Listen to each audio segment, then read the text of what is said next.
नमस्कार बंधुरा test based रेसिपिते सबाइके स्वागत। सम्पूर्ण निरामिष ओलकपिर एक रेसिपि आज के निये चले एसेछि। अनेकेई ओलकपि खेते किन्तु एकदमई पछंद करेन ना, तबे आमार मने हय शीतेर एई सब्जी माने जे कोनो सिजनेर एई सब्जी किन्तु एकबार अंतत खावा उचित। आज के जेभावे ओलकपिटा आमी बानाबो एइभावे जोदि ओलकपि रान्ना करे खान ताहले खेते किन्तु दारुण टेस्टी हय। ताहले चलुन आजकेर रेसिपिटा देखे नेওয়া যাক। ओलकपि बानानोर जोन्नो एखाने निये निয়েছি 3টে ओलकपि। तबे आमी एर आगे एक भिडियोते बोलेছিলাম যে ओलकपिके किन्तु अनेकेई शालगम बोले चेनेन। तो आमाके अनेकेई कमेंट करेছেন ओलकपि बा शालगम आलादा जिनिस हय। सत्यिई किन्तु सेटा ताई। ओलकपि बा शालगम देखते किन्तु एकई प्रकृतिर होलेও शालगम एकटू हालका सादा और एकटू बेगुनी धरनेर हय। तबे खेते किन्तु स्वादटा अनेकटाई एकई रकम हय, किन्तु ता होलेও ओलकपिके किन्तु अनेकेई शालगम बोलेन। तो एखाने देखुन आमी किन्तु ओलकपि आजके रान्ना करछि। এই ওলকপিগুলোকে কিন্তু প্রথমে আমাদের ভালো করে খোসা ছাড়িয়ে কেটে নিতে হবে। আর ওলকপির খোসা ছাড়ানো কিন্তু খুব সহজ। ওপরটা শক্ত হলেও খোসাটা একটু ধরে টান মারলেই কিন্তু খোসাটা সহজেই ওলকপির গা থেকে উঠে আসে। আর ওলকপিগুলোকে কিন্তু দেখুন ঠিক এই রকম একদম নরম কচি ওলকপি নিতে হয়, তাহলে ওলকপির স্বাদটা ভালো হয়। ভেতরে কাটলে যদি বাসা বাসা হয়ে যায় তাহলে কিন্তু সেই ওলকপির কোনো স্বাদই থাকে না আর খেতেও ভালো লাগে না। ঠিক এই রকম বড় বড় টুকরো করে ওলকপিগুলোকে আজকের রেসিপির জন্য আমি কেটে নিয়েছি। বাকি ওলকপিগুলোকেও ঠিক একই রকম করে খোসা ছাড়িয়ে আমি কেটে নিয়েছি। আর ওলকপি কেটে নেওয়ার পর কিন্তু একবার ভালো করে ধুয়ে নিতে হবে। ওলকপি রান্নার জন্য এখানে নিয়ে নিয়েছি এক বাটি সয়াবিন। আজকে সয়াবিন দিয়ে ওলকপি রান্না করব। একটা প্রেসার কুকার নিয়েছি আর প্রেসার কুকারের মধ্যে আমি কেটে ধুয়ে নেওয়া ওলকপিগুলোকে দিয়ে দিচ্ছি। তার সাথে এক বাটি সয়াবিন আমি প্রেসার কুকারে দিচ্ছি। জলের পরিমাণটা নেওয়া কিন্তু খুব জরুরি। মানে যে বাটি মেপে আমি সয়াবিন নিয়েছি সেই বাটি মেপেই কিন্তু এক বাটি জল আমি প্রেসার কুকারে দিচ্ছি। সামান্য লবণ দিচ্ছি।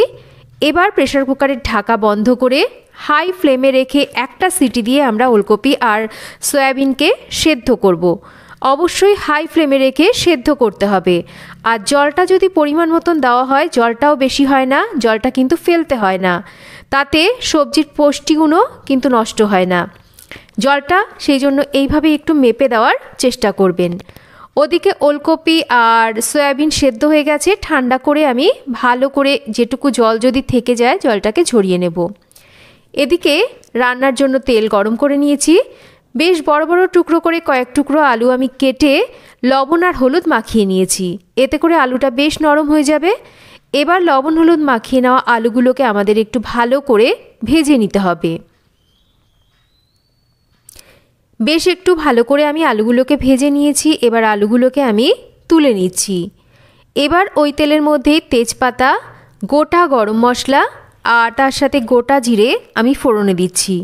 আমরা ফোড়নটাকে কয়েক সেকেন্ড ভেজে নেব। ফোড়ন ভেজে নেওয়ার পর এবার পরিমাণ মতন হলুদ, মানে যেটুকু হলুদ আমার পুরো রান্নায় দরকার সেটুকু হলুদ আর একটু লঙ্কার গুঁড়ো আমি তেলের ওপর দিয়ে সঙ্গে সঙ্গে অল্প করে একটু জল দিয়ে দেব। জল কিন্তু খুব বেশি না, একটু জল এর জন্য দিচ্ছি যাতে হলুদ আর লঙ্কার গুঁড়োটা পুড়ে না যায়। দেখুন জল কিন্তু একদমই তেলের মধ্যে নেই। একটু নাড়াচাড়া করে নিয়েছি মশলাগুলোকে। এবার এর মধ্যে সেদ্ধ করে নেওয়া সয়াবিন আর ওলকপিগুলোকে দিয়ে আমরা একটু ভেজে নেব।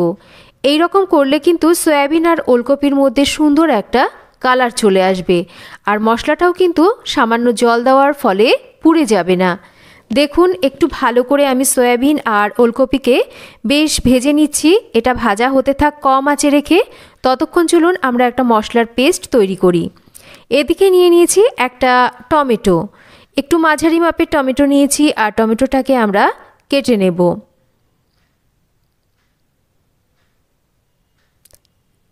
টমেটোটাকে আমি 4 ফালি করে কেটে নিয়েছি।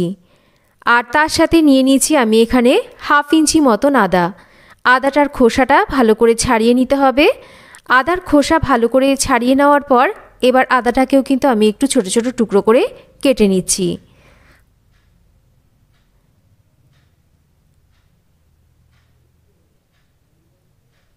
এবার এই কেটে নেওয়া টমেটো আর আদাটাকে আমি একটা পাত্রের মধ্যে তুলে নিচ্ছি। মশলা বানানোর জন্য এর সাথে নিয়ে নিচ্ছি আমি 10-15টা গোলমরিচ, আর তার সাথে নিচ্ছি 3-4টে কাঁচা লঙ্কা। ঝালটা আপনারা নিজেদের স্বাদ মতন দেবেন। এবার এটার একটা পেস্ট আমি তৈরি করে নেব। এদিকে দেখুন সয়াবিন আর ওলকপিও কিন্তু বেশ ভাজা হয়ে গেছে। এবার যে পেস্ট আমি তৈরি করে রেখেছি সেই পেস্টটাকে দিয়ে দিচ্ছি। তার সাথেই সমস্ত গুঁড়ো মশলা দিচ্ছি এখানে অল্প একটু জিরের গুঁড়ো, ধনের গুঁড়ো, আর তার সাথেই দিচ্ছি স্বাদ মতন লবণ। হলুদ আর লঙ্কার গুঁড়ো কিন্তু একদম প্রথমেই দিয়েছিলাম একবারে, তার জন্য এখন আর দিচ্ছি না। আর মশলার পাত্রটাকে ধুয়ে সামান্য জল আর ভেজে নেওয়া আলু দিয়ে আমরা এবার মশলার সাথে এই সয়াবিন, ওলকপি, আলুকে খুব ভালো করে কষিয়ে নেব।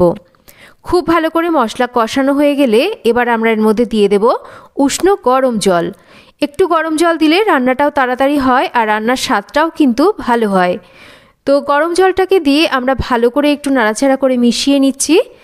আর স্বাদটাকে একটু ব্যালেন্স করার জন্য সামান্য একটু এর মধ্যে মিষ্টি দিয়ে ঝোলটা যখন ফুটতে শুরু করবে তখন আমরা একটু মাঝারি আঁচে রেখে এটাকে রান্না করব বেশ কিছুক্ষণ।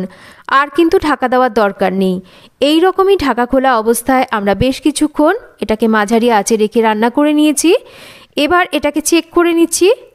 এখানে আলু আর ওলকপি কিন্তু খুব ভালো করে সেদ্ধ হয়ে গেছে। নামানোর আগে এর মধ্যে দিয়ে দিতে হবে গরম মশলা গুঁড়ো। ভালো করে গরম মশলাটাকে দিয়ে মিশিয়ে নেব। আরও মিনিটখানেক আমরা রান্না করে নেব। ওলকপির এই নিরামিষ রেসিপি কিন্তু আমাদের একদম রেডি। গ্যাসের ফ্লেম বন্ধ করে দিয়ে আমরা এটাকে ঢাকা দিয়ে আরও 5 মিনিট স্ট্যান্ডিং টাইমে রাখবো। তাতে করে কিন্তু এর মধ্যে গরম মশলার ফ্লেভারটা বেশ ভালো আসবে। এবার এটাকে আমরা সার্ভ করতে পারি। গরম গরম ভাত বলুন বা রুটি, সব কিছুর সাথেই কিন্তু রেসিপিটা খেতে দারুণ লাগে। যারা ওলকপি একদমই কখনো খাননি বা খেতে পছন্দ করেন না, একবার এইভাবে আপনারা রেসিপিটা বানিয়ে নিতে পারেন। খেতে কিন্তু সত্যিই বলছি রেসিপিটা দারুণ সুস্বাদু হয়। তো কেমন লাগলো আজকের রেসিপি একটা কমেন্ট করে জানাবেন। রেসিপি ভালো লাগলে একটা লাইক করবেন, রেসিপিটা শেয়ার করবেন। আর যদি চ্যানেল সাবস্ক্রাইব করা না থাকে তাহলে চ্যানেলটাকে সাবস্ক্রাইব করবেন। সবাই ভালো থাকবেন। আবার ফিরে আসব নতুন কোনো রেসিপি নিয়ে। এতক্ষণ আমার সাথে থাকার জন্য অসংখ্য ধন্যবাদ।